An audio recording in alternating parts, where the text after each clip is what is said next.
बिस्मिल्लाहिर्रहमानिर्रहीम। इस्लाम स्टूडेंट, आज पढ़ेंगे first chapter ICT fundamentals from the book hello world kids class 7।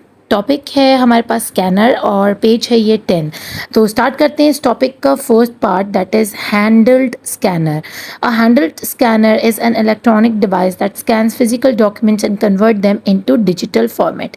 इसको हैंडल स्कैनर इसलिए बुलाया जाता है क्योंकि हम इसको हाथ से पकड़कर जितने भी डॉक्यूमेंट्स हैं आपके, जितने भी पेपर्स हैं आपकी, वर्कशीट्स हैं, कुछ भी आपने डॉक्यूमेंटेशन रखा हुआ हार्ड पेपर के अंदर, ठीक है ना, हार्ड फॉर्म के अंदर, उनको आप उसके ऊपर ऊपर इसको घुमाते जाओगे, ठीक है, और ये उसको रीड करता जाएगा और उसको कन्वर्ट करता जाएगा इनटू डिजिटल फॉर्मेट्स। अब बात यह आती है कि डिजिटल फॉर्मेट कौन कौन से हो सकते हैं, तो वो ईपीएस हो सकता है, जेपैक हो सकता है, वो CSS, HTML, doc, PNG, AVI और पीपीटी, एमपी3, जो चीज़ जैसी भी है आपके पास, जो भी डॉक्यूमेंटेशन है, फिजिकल डॉक्यूमेंट है जिसको आप हाथ में से, अब ये मेरी किताब है कंप्यूटर की, मैं इसको पकड़ के इसको इस हैंडलेट स्कैनर से स्कैन करूं और इसके ये इस पेज को और बाकी इस पूरे चैप्टर को मैं डॉक की शक्ल में अपने कंप्यूटर में डिजिटल फॉर्म में रख दूं, ठीक है। अब उस डिजिटल फॉर्म को मैं अपने हाथ से नहीं पकड़ सकती, मैं उसको सिर्फ मॉनिटर की स्क्रीन पर देख सकती हूँ, ठीक है, इसलिए हम उसको डिजिटल फॉर्मेट बुलाते हैं।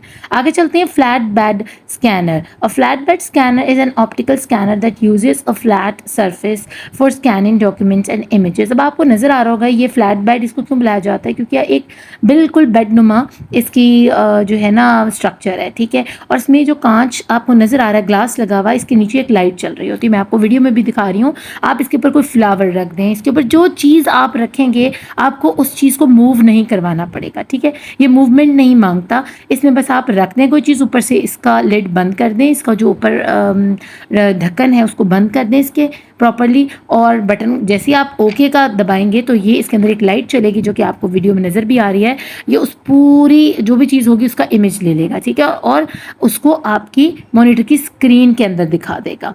और इस तरह आप बहुत सारी अपनी पिक्चर्स और डॉक्यूमेंट्स को, अगर आप हैंडल स्कैनर आपके पास नहीं है तो आप फ्लैट बेड स्कैनर को यूज़ करके सेव कर सकते हैं into your computer. The scanner can capture all elements on the documents and does not require movement of the document. अब आपके उस डॉक्यूमेंट के ऊपर पेज नंबर हो सकता है, उसमें हेडिंग्स हो सकती हैं, उसमें पिक्चर्स हो सकती हैं, आपके डॉक्यूमेंट के ऊपर जो कुछ है या आपने जो भी चीज़ इस ग्लास के ऊपर रखी जिसके ऊपर लाइट चल रही है, वो उसकी ईच एंड एवरीथिंग को अच्छे से कैप्चर करेगा, ठीक है। और आपको ये नहीं है कि आप पेज घुमा के जी यहाँ भी कर दो यहाँ भी कर दो, क्योंकि हैंडल्ड स्कैनर को आपको घुमाना पड़ता है, ठीक है, पेज के ऊपर हर जगह लेकर जाना पड़ता है, लेकिन इसमें ऐसा नहीं है क्योंकि इसकी स्क्रीन बड़ी है।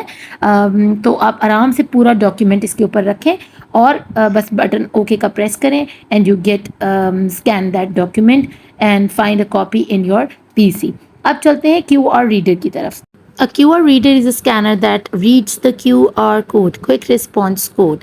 अब QR reader जो होता है वो एक इस तरह का स्कैनर है जो सिर्फ और सिर्फ QR कोड्स को, जिनको हम क्विक रिस्पॉन्स कोड बुलाते हैं, उन्हीं को रीड कर सकता है। और ये क्विक रिस्पॉन्स कोड क्यों होते हैं, ताकि हम जल्द से जल्द किसी चीज़ की कीमत मालूम करके उसको ख़रीद सकें, ठीक है ना। जैसे कि आपने अक्सर देखा होगा कि हमने जब कुछ परचेज़ करना होता है या हमने ईजी पैसे से किसी को कुछ पे करना होता है तो हमें इंस्टेंट रिस्पॉन्स चाहिए, हमें फ़ौरन से उस चीज़ को ख़रीदना है और पैसे अदा करने हैं, तो वहाँ पर क्यूआर कोड और बहुत सी ऐसी जगह हैं जहाँ पर क्यूआर कोड का इस्तेमाल किया जाता है, जहाँ पर आपको कोई इंस्टेंट एक्शन करना होता है, आपको जल्दी से कोई पेमेंट पे करनी होती है या मंगवानी होती है या आपको लेनी होती है किसी से पेमेंट, या आपको किसी वेबसाइट का लिंक चाहिए तो भी ये बार कोड आपको प्रोवाइड करेगा। इसमें बड़ी सारी स्टोरेज होती है, जो आपको डॉट्स और ये बॉक्सेस छोटे छोटे नज़र आ रहे हैं, इसके अंदर इसमें बहुत ज़्यादा डाटा होता है किसी भी कंपनी के बारे में जिनका वो बार कोड होगा या क्यूआर कोड होगा। बार कोड और क्यूआर ऑलमोस्ट सेम ही होते हैं, ठीक है। और इस क्यूआर कोड का फ़ायदा कंपनी को ये भी होता है कि जितनी चीज़ें उनकी बिक जाती हैं और जितना स्टॉक उनके पास रिमेनिंग होता है उसका भी डाटा इसमें सेव होता रहता है कि जी इतनी चीज़ें हमारी ख़त्म हो गई हैं, ये बिक गई हैं और इतना हमारे स्टोर में स्टॉक रखा हुआ है और अब हमें कब रीस्टॉक करना है, नया सामान कब मंगवाना है, ठीक है। तो ये साथ साथ जो है ना अपडेट करता रहता है, कंप्यूटर के अंदर हर चीज़ को अपडेट करता रहता है। आपने अक्सर देखा होगा जब आप बड़े मार्ट्स के ऊपर या मॉल्स के अंदर शॉपिंग के लिए जाते हैं तो वहाँ पर क्यूआर कोड के ज़रिए आपसे जो है ना पेमेंट ली जाती है, और क्यूआर कोड के ज़रिए हर आइटम के ऊपर इसको घुमाकर तो चेक किया जाता है वो कितने का है, उसकी एक्सपायरी डेट क्या है, वो ओरिजिनल है या नहीं। इवन कि आप अपने मोबाइल से भी क्यूआर कोड वाला खोल कर उसको क्यूआर कोड पर रख कर चेक कर सकते हैं कि क्या ये इसकी एक्सपायरी डेट कब है, क्या ये ओरिजिनल है या नहीं है, ये जिस कंपनी का शो करवाया जा रहा है ये वाकई उसका है, या ये 2 नंबर काम हमारे साथ होने लगा, या कोई गलत चीज़ें जो हम ख़रीद रहे हैं। और QR code or a barcode is a machine readable optical label that contains information about the item to which it is attached. अब जिसके साथ भी इसको अटैच किया होगा इसको ऑप्टिकल रीडर इसलिए भी बुलाया जाता है, मशीन रीडेबल ऑप्टिकल लेबल, क्योंकि इसको सिर्फ मशीन का कैमरा जो है ना वो रीड कर सकता है, या आपके मोबाइल का कैमरा इसको रीड कर सकता है, अदरवाइज़ हमारी आंखें इसको रीड नहीं कर सकती। लेकिन मोबाइल का कैमरा जब रीड करेगा वो सब कुछ बता देगा खोल कर आपको कि ये चीज़ है, इसकी ये कंपनी है, इसका ये बैकग्राउंड है, इसकी ये एक्सपायरी है, ये इस डेट को बना था, इस डेट को ख़राब हो जाएगा, इसकी ये शेल्फ़ लाइफ है, उस कंपनी की ईमेल्स, उसकी आपको आइडेंटिफिकेशन, उसका लोकेशन सब कुछ शो करवा देगा। Let's read about barcode reader. A barcode reader is a handheld or stationary optical scanners that scan printed barcodes, decodes the data contained within the barcode and sends the data to a computer. A barcode reader थोड़ा QR code से मिलता जुलता है। ये 2 तरह का हो सकता है, इसको आप हाथ में भी उठा सकते हैं और ये स्टेशनरी भी हो सकता है। स्टेशनरी से मुराद है कि ये किसी एक चीज़ के साथ लगा हुआ भी हो सकता है जिसको आप टेबल पर प्लेस कर दो, बार बार हिलाने की ज़रूरत नहीं है। इसके सामने आप जो चीज़ें जैसे कि आप काउंटर्स पर देखते हो, जो कि जब आप चेकआउट काउंटर्स होते हैं मॉल्स के ऊपर, जब आपने सामान ख़रीद लिया है, परचेज़ कर लिया है, बहुत सारी चीज़ें, कोई ग्रॉसरी ले ली है, तो वो हर प्रोडक्ट के ऊपर ये QR कोड लगे होते हैं, ठीक है। तो उसको रीड करने के लिए बार कोड रीडर्स होते हैं। लेकिन बार कोड का ख्याल रखिएगा कि QR रीडर्स की शक्ल जो है इस तरह की होती है, और बार कोड रीडर्स जो होते हैं उनके ऊपर बार्स बनी होती हैं, यानी सीधी सीधी लाइंस लगी हुई होती हैं, ठीक है ना। तो ये थोड़ा डिफरेंस ध्यान में रखिएगा। QR रीडर जो है वो बहुत इंपॉर्टेंट टॉपिक है, आपने बहुत अच्छे से याद करना है, ठीक है। वैसे तो सारे इंपॉर्टेंट है लेकिन ये बहुत ज़्यादा इंपॉर्टेंट है। और बार कोड और QR रीडर में फ़र्क ये है दोनों रीडर्स में कि इसकी शक्ल जो है अलग तरह की है, एक कंप्यूटराइज फॉर्म है या रोबोटिक शक्ल है, और उसकी शक्ल जो है आपको नज़र आ रहा है कि सीधी सीधी लाइनें लगी हुई होती हैं, ठीक है।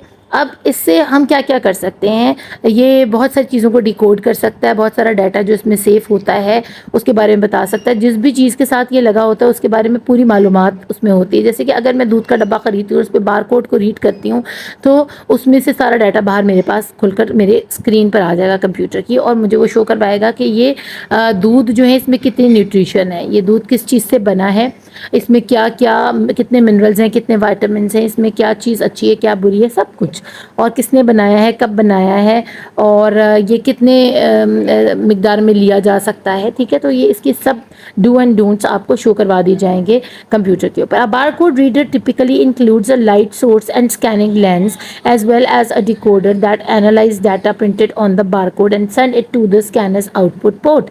अब इसमें मज़े की बात यह है कि बारकोड रीडर जो है टिपिकली इसमें एक लाइट निकलती है, जैसे कि आपको लड़का दिखा रहा है, लाइट ही का रेड कलर की लाइट होती है, और इसमें स्कैनिंग लेंस होता है, वो फ़ौरन से स्कैन कर लेता है जिस चीज़ के ऊपर भी इसको एक दफ़ा जो आप घुमाएंगे, ठीक है। इसकी लाइट जिसके ऊपर भी फ्लैश पड़ा ना वो रेड लाइट का, तो इसने उसकी तस्वीर ले ली, सबने उसको स्कैन कर लिया और उसको भेज दिया डिकोड होने के लिए कहाँ पर एक एनालाइज़र डाटा इसके अंदर प्रिंट हुआ हुआ था, जिसको कि हम भेजते हैं स्कैनर आउटपुट के ऊपर, तो वो स्कैन करके उस एक कागज़ उसमें से बाहर आ जाएगा, ठीक है, और जो कि आपको पूरी वीडियो में नज़र भी आ रहा है। इससे क्या होगा कि हमारी आउटपुट पोर्ट से हमने जो चीज़ भी ख़रीदी है वो एक स्कैन होकर बाहर निकलती है। अब इसका मज़े की बात ये भी, जैसे कि आप कंप्यूटर में जाते हो, सॉरी जब ATMs पर जाते हो तो आपको जो रसीद मिलती है उसके ऊपर भी यही वर्किंग हो रही होती है, ठीक है। इसके अलावा आप जो बड़े मॉल्स में से चीज़ें ख़रीदते हो उसमें से भी जो आपको रिसीप्ट्स मिलती हैं वो भी इसी के ज़रिए मिलती है कि आपने इतनी की चीज़ ख़रीदी और उसके ऊपर एक बार कोड लगा होता है लाइनों वाला, ठीक है। तो ये सारी चीज़ें जो है ना ये आपकी डेली एक्सपीरियंसेस में हैं, तो इतना मुश्किल नहीं है इसको समझना। अब फाइनल पार्ट की तरफ चलते हैं जो कि है biometric scanner. Biometric scanners are hardware use to capture the biometric to verify identity. इसको बायो इसलिए बुलाया जाता है, बायो ज़िंदगी को कहते हैं, ठीक है ना। और हम हमारे हाथों के जो फिंगरप्रिंट्स हैं ना, उनको स्कैन करती है ये वाली हार्डवेयर डिवाइसेस। इसमें हमारे पास नादरा में और इवन के हर जगह, अब तो स्कूल्स और यूनिवर्सिटीज़ में भी ये स्कैनर्स आपको हर जगह नज़र आएंगे, ऑफिसेज़ में नज़र आएंगे जहाँ पर कि अटेंडेंस ली जाती है, ठीक है। और इसके अलावा आइडेंटिटी भी शो करवाते हैं ये कि ये क्या ये असल बंदा है जो आया है स्कूल, या उसकी जगह किसी और ने हाथ लगा दिया। जैसे कोई और लगाएगा, आपकी एंट्री जो है ना वो पॉसिबल ही नहीं है उसमें होना। तो ये वेरीफाई करता है आपकी आइडेंटिटी को और आपके फिंगरप्रिंट्स को ये स्कैन करता है। They could be iris recognition, face recognition, fingerprint recognition और वॉइस स्पीकर आइडेंटिफिकेशन।